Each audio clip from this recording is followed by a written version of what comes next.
बिस्मिल्लाहिर्रहमानिर्रहीम। अस्सलाम वालेकुम। ई लेक्चर पीके में आप सबको खुशामदीद। आज का हमारा टॉपिक है कंपोजिशन ऑफ एटमॉस्फेयर। एटमॉस्फेयर की तरकीब, कुरा हवा किस तरह से और कैसे बना हुआ है। पहले हम ये देखते हैं कि आज हम क्या चीज़ें स्टडी करेंगे। Today we will study what is atmosphere. कुरा हवा क्या है। रीजन्स ऑफ एटमॉस्फेयर, एटमॉस्फेयर के कितने हिस्से हैं। Important gases of atmosphere, atmosphere की इम्पोर्टेंट या अहम गैसेस कौन कौन सी हैं।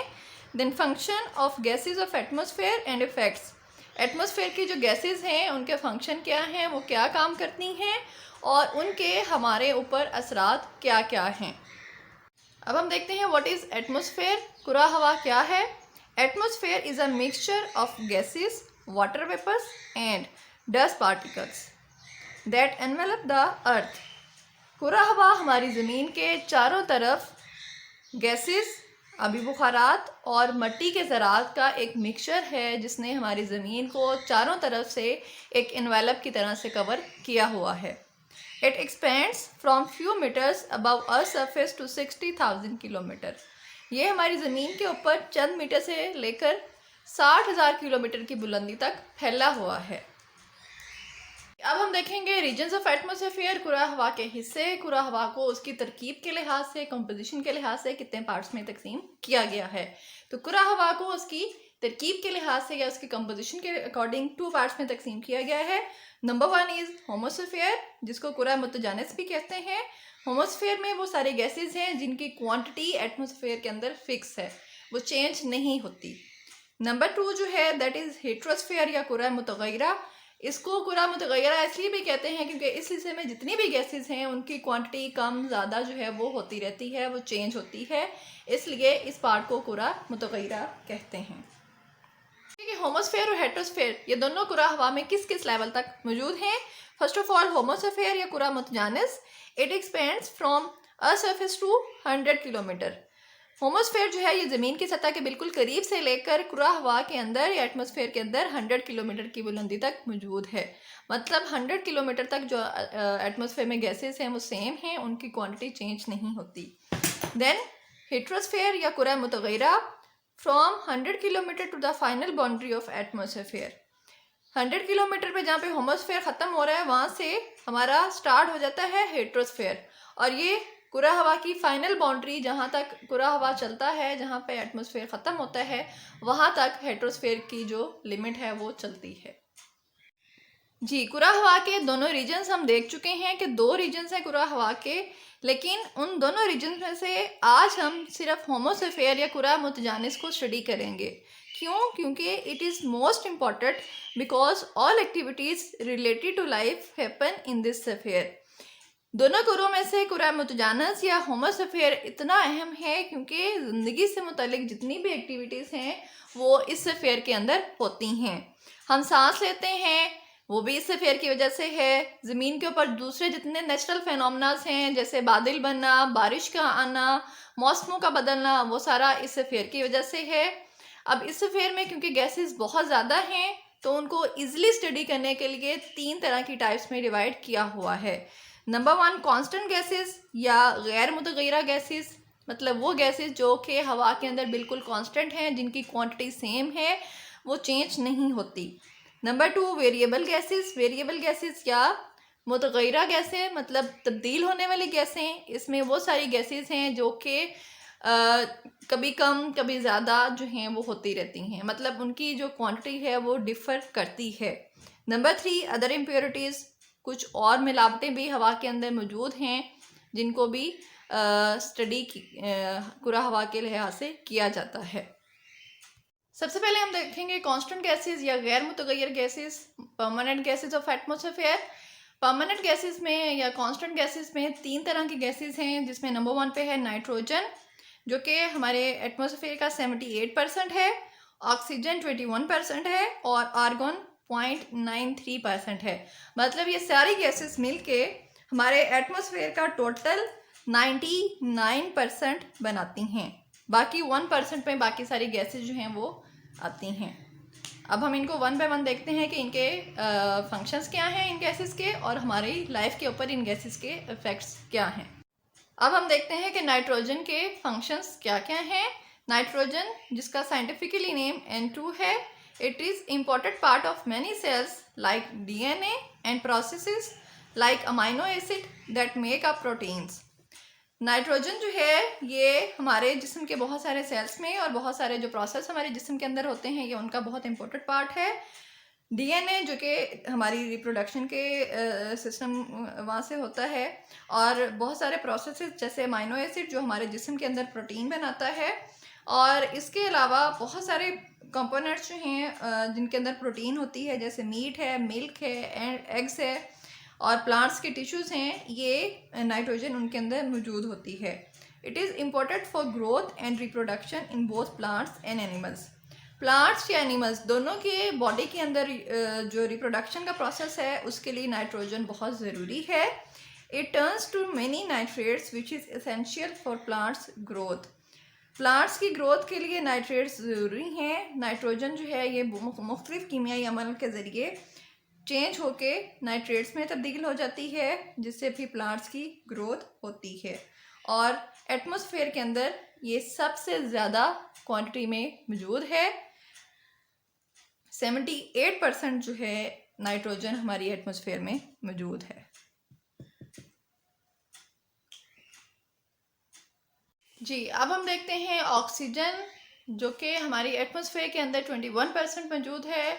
इसका साइंटिफिकली नेम जो है O2 है। It is important for respiratory system for plants and animals. ये प्लांट्स और एनिमल्स दोनों के रेस्पिरेटरी सिस्टम, जो उनका अमल तनफ़ुस है, सांस लेने का अमल है, उसके लिए बहुत ज़रूरी है। जो ह्यूमन बींग्स हैं या एनिमल्स हैं, वो सांस लेने के अमल के दौरान ऑक्सीजन अपनी बॉडी के अंदर लेके जाते हैं, और प्लांट जो हैं वो ऑक्सीजन को रिलीज़ करते हैं। वही ऑक्सीजन फिर हम ह्यूमन बींग्स जो हैं वो इस्तेमाल करते हैं।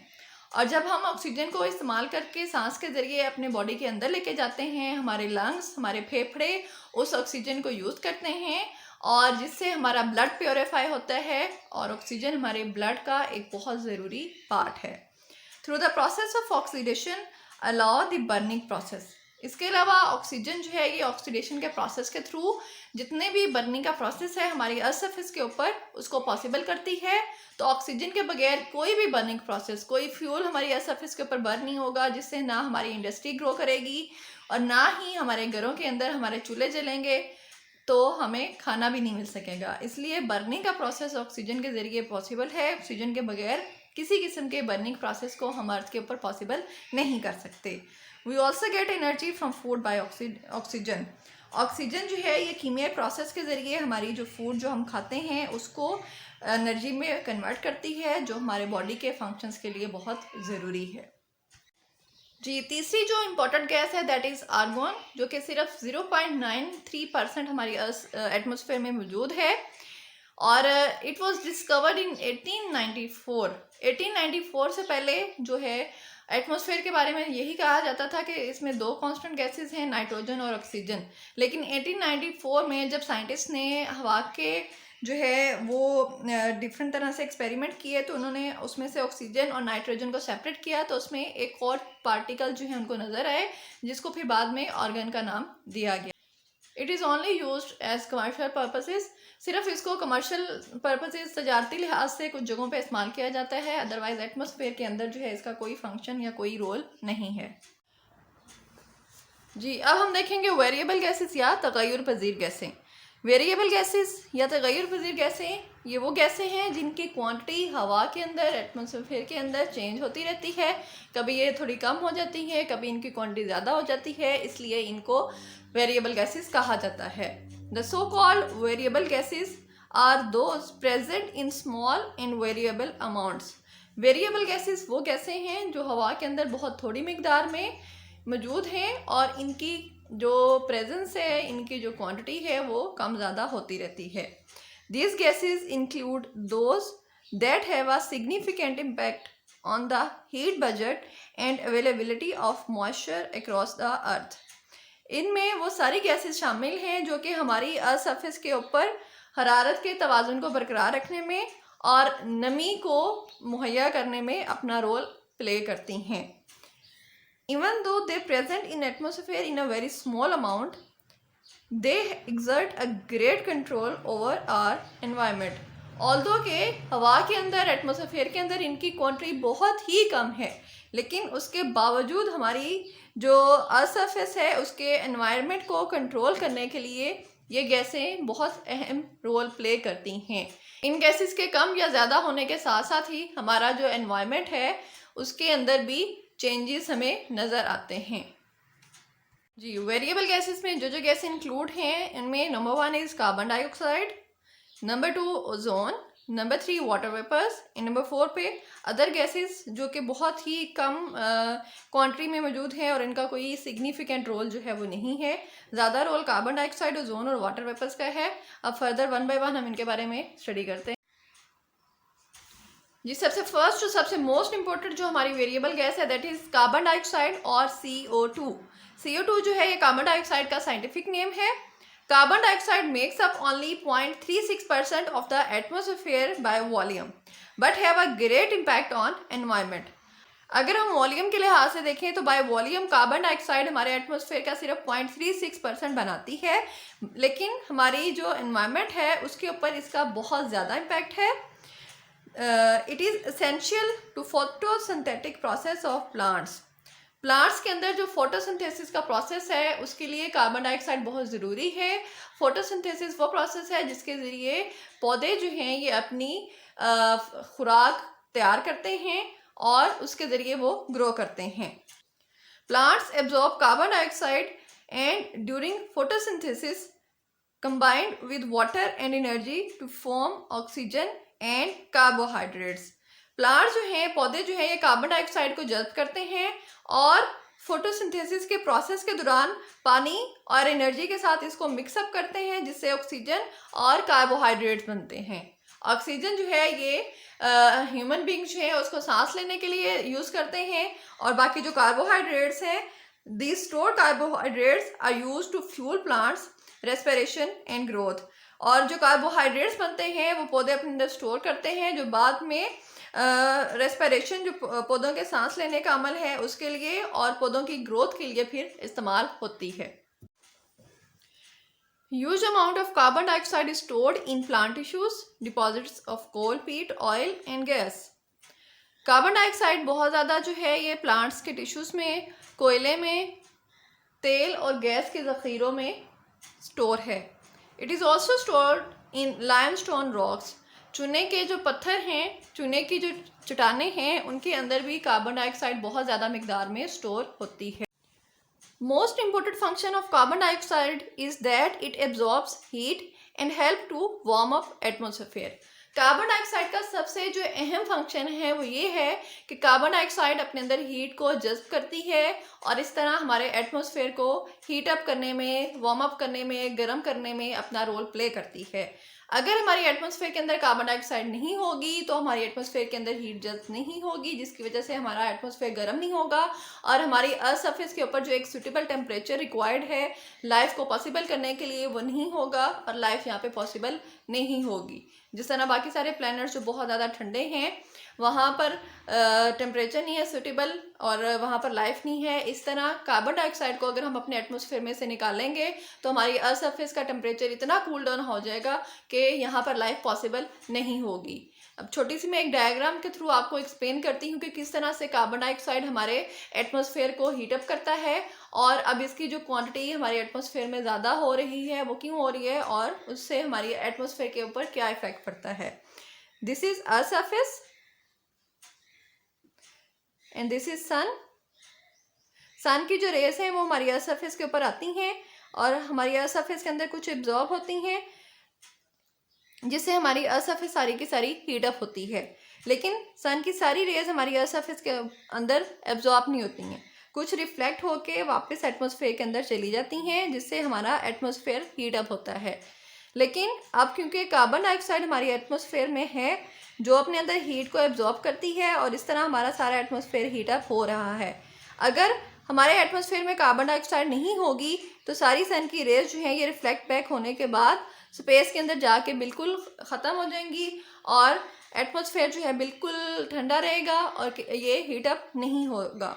ये सिर्फ कार्बन डाइऑक्साइड की वजह से है कि कार्बन डाइऑक्साइड जो है हीट को एब्जॉर्ब करती है और हमारे एटमॉस्फेयर को हीट अप करती है, इस टेम्परेचर को एक सूटेबल लेवल तक रखती है ताकि हमारी जो अर्थ सरफेस है वो गर्म रहे और हमारा एटमॉस्फेयर भी गर्म रहे और लाइफ यहाँ पर पॉसिबल हो सके। ऑल्दो कि कार्बन डाइऑक्साइड की एक स्पेसिफिक अमाउंट जो है ये हमारी एटमॉस्फेयर को हीटअप करने के लिए ज़रूरी है, लेकिन होता क्या है कि amount of carbon dioxide in atmosphere is increasing specially after industrial revolution of 1960 कि हमारी एटमॉस्फेयर के अंदर कार्बन डाइऑक्साइड का मुसलसल इजाफा हो रहा है। स्पेशली जो 1960 में हमारा एक सनती इनकलाब आया था, इंडस्ट्रियल रेवोल्यूशन था, उसके बाद से कार्बन डाइऑक्साइड की क्वांटिटी एटमॉस्फेयर के अंदर बहुत ज़्यादा हो रही है, क्योंकि ये गाड़ियों के निकलने वाले धुएं से, इंडस्ट्रीज़ में हम जो फ्यूल यूज़ करते हैं उसके बर्न करने से ये कार्बन डाइऑक्साइड मुसलसल हवा के अंदर जो है वो ज़्यादा होती जा रही है। प्लांट्स हमारे जो सरफेस पे हैं वो कम होते जा रहे हैं, जंगलात कम होते जा रहे हैं, क्योंकि जंगलात भी अपने अंदर कार्बन डाइऑक्साइड को एब्जॉर्ब करते हैं अपने फोटोसिंथेसिस के प्रोसेस के लिए, जिससे भी कार्बन डाइऑक्साइड का लेवल जो है वो कम होता है। लेकिन दरख्तों की कमी की वजह से और इंडस्ट्रीज़ बहुत ज़्यादा होने की वजह से हमारी जो गाड़ियाँ हैं वो बहुत ज़्यादा हैं, इसकी वजह से कार्बन डाइऑक्साइड हमारे एटमॉस्फेयर के अंदर मुसलसल ज़्यादा होती जा रही है। कुछ जो है वो रिसर्चेस थी जिसके मुताबिक 1991 के बाद जो है इसकी क्वांटिटी कम होना शुरू हुई थी, लेकिन दोबारा से फिर इसकी क्वांटिटी बहुत इंक्रीज़ होना शुरू हुई। It is increased more than 25% than its original amount. ये अब तक अपनी असली जो इसकी अमाउंट है एटमॉस्फेयर के अंदर ये उससे 25% ज़्यादा हो चुकी है। उसका रिज़ल्ट क्या है कि उसके रिज़ल्ट ज़्यादा होने की वजह से, कार्बन डाइऑक्साइड ज़्यादा होने की वजह से हमारा एटमॉस्फेयर जो है वो हीट अप मुसलसल होता जा रहा है, जिसकी वजह से हमारा समर सीज़न लंबा होता जा रहा है। हमारे एनवायरनमेंट के ऊपर इसके इतने ज़्यादा इफ़ेक्ट पड़ेंगे कि टेम्परेचर इतना ज़्यादा हो जाएगा कि जो हमारे लिए बर्दाश्त करना मुश्किल होगा। इसकी जो एक छोटी सी एग्जांपल मैं देती हूँ वो ये कि सपोज़ पहले हमारे एटमॉस्फेयर के अंदर ये थी कार्बन डाइऑक्साइड जो कि हीट को अपने अंदर एब्जॉर्ब करती थी और हमारे एटमॉस्फेयर का टेम्परेचर जो है वो सूटेबल रखती थी, जो कि हमारी लाइफ को पॉसिबल करने के लिए ज़रूरी है। लेकिन अब क्या हो रहा है कि अब कार्बन डाइऑक्साइड इतनी ज़्यादा हो गई है,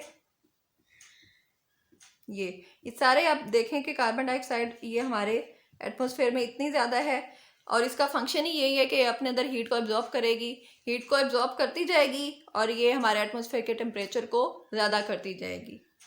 आप इसकी एग्जांपल इस तरह भी ले सकते हैं कि सर्दियों में हम अपने रूम में एक हीटर लगाते हैं ताकि एक हीटर से हमारा कमरा गर्म हो जाए और हमें सर्दी कम लगे।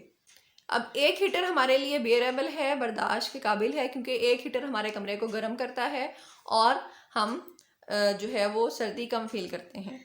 आप यही एग्जांपल ले लें एटमॉस्फेयर की, अपने रूम को आप कंपेयर करें एटमॉस्फेयर के साथ कि आपका रूम एक एटमॉस्फेयर है जिसके अंदर पहले एक हीटर था जो कि कमरे के टेम्परेचर को नॉर्मल कर रहा था, एटमॉस्फेयर को नॉर्मल कर रहा था ताकि हम उसके अंदर रह सकें। अब एटमॉस्फेयर के अंदर जैसे आप कमरे की मिसाल ले रहे हैं कि एक की बजाय आप एक कमरे के अंदर 25 हीटर रख दें, तो 25 हीटर लगाने के बाद आपको सर्दियों में भी उस कमरे में बैठना पॉसिबल नहीं होगा, इतना ज़्यादा टेम्परेचर हो जाएगा। इसी तरह हमारे एटमॉस्फेयर के अंदर कार्बन डाइऑक्साइड ज़्यादा होने के साथ साथ हमारे जो एटमॉस्फेयर का टेम्परेचर है वो अब इतना ज़्यादा होता जा रहा है डे बाय डे कि जिससे फिर हमारे लिए लाइफ पॉसिबल नहीं रहेगी। इसलिए हमारा समर सीज़न इतना ज़्यादा अब एक्सट्रीम होता है कि जो हमारे लिए बर्दाश्त करना बहुत मुश्किल है। नेक्स्ट हमारी जो वेरिएबल गैस है दैट इज़ वाटर वेपर्स या आबी बुखारात। They are present in gaseous form in atmosphere. Atmosphere के अंदर ये गैसियस फॉर्म में मौजूद हैं, गैस की शक्ल में मौजूद हैं। गैस की शक्ल में ये कैसे कन्वर्ट होते हैं? हमारे अर्थ सरफेस के ऊपर जितने भी वाटर बॉडीज़ हैं, ओशियंस हैं, रिवर्स हैं, लेक्स हैं और जितने भी दूसरे छोटे छोटे वाटर बॉडीज़ हैं, उनके ज़रिए पानी जो है ये एवेपोरेशन के प्रोसेस के ज़रिए गैस में कन्वर्ट होता है और हमारी एटमॉस्फेयर के अंदर चला जाता है। Their quantity vary from 3% to 4%। Atmosphere के अंदर इनकी जो अमाउंट है, इनकी क्वांटिटी 3% से लेकर 4% तक जो है चेंज होती रहती है, कभी कम हो जाती है और कभी ज़्यादा हो जाती है। अगर हवा का टेम्परेचर ज़्यादा है तो हवा के अंदर ज़्यादा वाटर वेपर्स होंगे, और अगर हवा का टेम्परेचर कम है तो हवा के अंदर वाटर वेपर्स कम होंगे। इसीलिए गर्मियों के मौसम में पानी जो है या हमारे कपड़े जल्दी से ड्राई होते हैं क्योंकि पानी फ़ौरन से उनके अंदर से एवेपोरेट हो जाता है। सर्दियों में क्योंकि हवा का टेम्परेचर कम होता है इसलिए हमारे कपड़े देर से ड्राई होते हैं क्योंकि वो देर से एवेपोरेट पानी हो रहा होता है। They also have ability to absorb heat. Water vapours के अंदर भी ये एबिलिटी है कि ये अपने अंदर हीट को एब्जॉर्ब करते हैं। इसलिए अगर हवा के अंदर वाटर वेपर्स की क्वांटिटी ज़्यादा होगी तो हमें गर्मी ज़्यादा फील होगी। जैसे हमारे यहाँ मानसून का सीज़न है, मानसून के सीज़न में क्योंकि ह्यूमिडिटी हवा के अंदर बहुत ज़्यादा हो चुकी होती है और ये अपने अंदर हीट को एब्जॉर्ब कर लेती है, इसलिए फिर उन दिनों में गर्मी हमें बहुत ज़्यादा फील हो रही होती है। Without water vapours there would no clouds, no rain और फोग ऑन अ सरफेस। ये वाटर वेपर्स ही हैं जिनकी वजह से जो हमारे क्लाउड्स है उसकी फॉर्मेशन होती है, और क्लाउड्स की फॉर्मेशन के ज़रिए फिर रेन और दूसरे जो प्रोसेस हैं, फोग वगैरह के सारे प्रोसेस होते हैं। और अगर वाटर वेपर्स नहीं होंगे तो ना क्लाउड्स की फॉर्मेशन होगी, ना रेन होगी, तो अर्थ सरफेस के ऊपर पानी का कोई सोर्स नहीं होगा, ना हमारी एग्रीकल्चर हो सकेगी और ना ही पानी के बाकी जो हमारे यूजेस हैं वो हम किसी तरह से भी पानी को यूज़ नहीं कर सकेंगे। Their amount on polar areas is less and near equator is more. Polar areas के ऊपर क्योंकि सन की रेज बहुत कम जाती हैं इसलिए पोलर एरियाज़ के अंदर वाटर वेपर्स बहुत कम होंगे, और इक्वेटर के पास क्योंकि सन की रेज बिल्कुल डायरेक्ट आती हैं वहाँ पे टेम्परेचर बहुत ज़्यादा होता है, इसलिए इक्वेटर वाले एरियाज़ पे जो टेम्परेचर है ज़्यादा होने की वजह से वाटर वेपर्स भी ज़्यादा होंगे। टेम्परेचर का और वाटर वेपर्स का दोनों का बहुत लिंक है। More temperature more vapours, less temperature less vapours. Temperature ज़्यादा होगा तो हमारे जो वाटर वेपर्स हैं वो बहुत ज़्यादा होंगे, और अगर टेम्परेचर कम है तो वाटर वेपर्स भी कम बनेंगे। जी, नेक्स्ट हमारी जो वेरिएबल गैस है दैट इज़ ओजोन और O3। ऑक्सीजन O2 था, और ये ऑक्सीजन की क्योंकि 3 एटम्स से मिलकर बनती है इसलिए इसको O3 कहते हैं। It is beneficial and harmful for life. Ozone जो है that is very useful for us, और ये हमारी लाइफ के लिए या हमारी अर्थ सरफेस के लिए बहुत ज़रूरी है। लेकिन जहाँ पे ये इसके बहुत सारे बेनिफिट्स हैं, थोड़े से इसके हमारे लिए हार्म्स भी हैं, नुकसान भी हैं। पहले मैं आपको बताती हूँ कि ये किस तरह से बेनिफिशियल है। देखें, हमारी एटमॉस्फेयर के अंदर ओजोन जो है ये पूरी एक लेयर की फॉर्म में मौजूद है। ये हमारी अर्थ सरफेस है और ये है ओजोन। अब ओजोन क्या करती है कि ये सन से जो रेज आती हैं, this is our sun, sun की जो रेज हैं ये इतनी ज़्यादा इनके अंदर एनर्जी है कि अगर सन की रेज हमारी अर्थ सरफेस के ऊपर डायरेक्ट आएंगी तो हमारी अर्थ सरफेस के ऊपर जितनी भी चीज़ें हैं ये सारी की सारी बर्न हो जाएंगी, क्योंकि सन की रेज बहुत ज़्यादा एनर्जी वाली हैं। अब ओजोन जो है दैट इज़ आ लेयर जो कि सूरज की अल्ट्रा वायलेट रेज को अपने अंदर एब्जॉर्ब करती है, और जितनी हार्मफुल रेज हैं उनको रिफ्लेक्ट बैक करती है, और हमारी अर्थ सरफेस के ऊपर सिर्फ उतनी ही रेज आती हैं जितनी हमारी अर्थ सरफेस को रिक्वायर्ड हैं या ज़रूरी हैं। तो इस तरह से ये एक शील्ड का काम करती है और हमें प्रोटेक्ट करती है सूरज की अल्ट्रा वायलेट रेज से जो कि हमारे लिए हार्मफुल हैं। और अगर ये सारी की सारी सूरज की रेज हैं वो डायरेक्टली हमारी अर्थ सरफेस के ऊपर आएंगी तो न सिर्फ हमारी अर्थ का टेम्परेचर ज़्यादा होगा बल्कि बहुत सारे स्किन के, बहुत सारे आई के जो प्रॉब्लम्स हैं वो भी हमारी अर्थ सरफेस के ऊपर क्रिएट हो जाएंगे। इसलिए यू कैन से कि ozone is a blessing that is protecting us from the harmful rays of the sun. और अब हो क्या रहा है कि हमारे जो अर्थ सरफेस का टेम्परेचर है, ग्लोबल वार्मिंग है, उसकी वजह से हमारे ओजोन के अंदर बहुत सारे होल्स बन रहे हैं बड़े बड़े। यहाँ से ओजोन हमारी ख़त्म होती जा रही है। ओजोन के ख़त्म होने की वजह से क्या हो रहा है कि सन की रेस हमारी अर्थ सरफेस के ऊपर डायरेक्ट आ रही हैं। इनके रास्ते में अब कोई जो है रिस्ट्रिक्शन नहीं रही, कोई शील्ड नहीं रही, इसलिए सन की रेस डायरेक्ट अर्थ सरफेस के ऊपर आने की वजह से आप देख सकते हैं कि हमारी अर्थ सरफेस का टेम्परेचर बहुत ज़्यादा हो रहा है, बहुत आइज़ की, स्किन की प्रॉब्लम्स बहुत ज़्यादा क्रिएट होना शुरू हो गई हैं, एलर्जी बहुत ज़्यादा होना शुरू हो गई है। इसलिए ओजोन के जो लेयर है ये हमारे लिए एक शील्ड का काम करती है प्रोटेक्शन के तौर पे। अब देखते हैं कि इसके हमारे लिए नुकसानात क्या क्या हैं। जी, ओजोन के अब जो हमारे लिए ड्रॉबैक्स हैं वो देखते हैं। It cause cellular damage inside the leaves of plants. Plants के जो हैं लीव्स, उनके सेल्स को डैमेज करने में ओजोन अपना रोल प्ले करती है। It cause reduce crop yield, जिसकी वजह से प्लांट्स अगर डैमेज हो रहे हैं, उनके सेल डैमेज हो रहे हैं, तो हमारी क्रॉप्स की जो यील्ड है, हमारी क्रॉप्स की प्रोडक्शन वो ख़त्म हो जाएगी। If ozone is found in lower atmosphere it cause I and respiratory irritation. अगर ओजोन जो है ये हमारी एटमोसफेयर की नीचे वाली तह में मौजूद है, जिसको हम ट्रोपोस्फेयर कहते हैं, तो उसकी वजह से फिर ये हमारे आइज़ के और हमारे रेस्पिरेटरी सिस्टम के बहुत सारे प्रॉब्लम्स जो है वो क्रिएट करेगी। ये इसके थोड़े से ड्रॉबैक्स हैं, अदरवाइज जो है ये हमारे लिए जो है ये बेनिफिशियल ही है।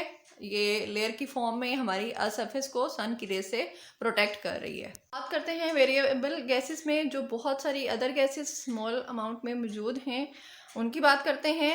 इन गैसेस में hydrogen, helium, sulphur dioxide, nitrogen oxide, ammonia, methane और कार्बन मोनोऑक्साइड, ये सारी गैसेस शामिल हैं।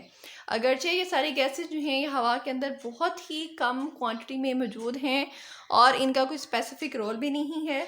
सिर्फ कुछ गैसेस ऐसी हैं जो कि हमारी एटमॉस्फेयर को पोल्यूट करने का बायस बनती हैं, या जिस तरह मीथेन है ये ग्रीन हाउस गैस है, तो एज एच इनका कोई एक स्पेसिफिक रोल नहीं है, इसलिए इनको डिटेल में डिस्कस करना ज़रूरी नहीं है। जी, वेरिएबल और नॉन वेरिएबल गैसेस के बाद जो हो एटमॉस्फेयर में तीसरी एक टाइप की गैसेस हैं, उनको हम अदर इम्प्योरिटीज़ कहते हैं। इनमें include aerosols, dust, dirt, smoke and other tiny particles of pollutants. इसमें मिट्टी के ज़रात हैं, छोटे छोटे पोल्यूशन के छोटे छोटे ज़रात हैं, जो कि हमारे फैक्ट्रीज से हमारी गाड़ियों के निकलने वाले धुएँ के ज़रिए हवा में शामिल होते हैं। इसके अलावा जब वोल्केनिक एरप्शन होती है, उसके अंदर से कुछ डस्ट पार्टिकल्स जो हैं वो भी एटमॉस्फेयर के अंदर जाते हैं, तो ये सारे मिलके हवा की इम्प्योरिटीज़ बनते हैं और ये हवा के अंदर मौजूद हैं। अगर हम हवा का एक सैंपल लेके उसको लेबॉर्ट्री में टेस्ट करें, तो उसमें से सारे गैसेस के बाद ये सारे जो कुछ इम्प्योरिटीज़ हैं ये निकलती हैं। इनका हवा के अंदर कुछ स्पेसिफिक रोल नहीं है, इसलिए इनके बारे में बहुत ज़्यादा स्टडी जो है वो नहीं की जाती। तो आज के जो लेक्चर है, जिसमें मैंने आपको एटमॉस्फेयर की कंपोजिशन के बारे में बताया, वो इतना ही था। मैं उम्मीद करती हूँ कि आपको बहुत पसंद आया होगा और आपने इससे बहुत सारी चीज़ें अंडरस्टैंड भी की होगी। कमेंट बॉक्स में मुझे अपनी राय से ज़रूर आगाह कीजिए। Thank you very much. अल्लाह हाफिज़।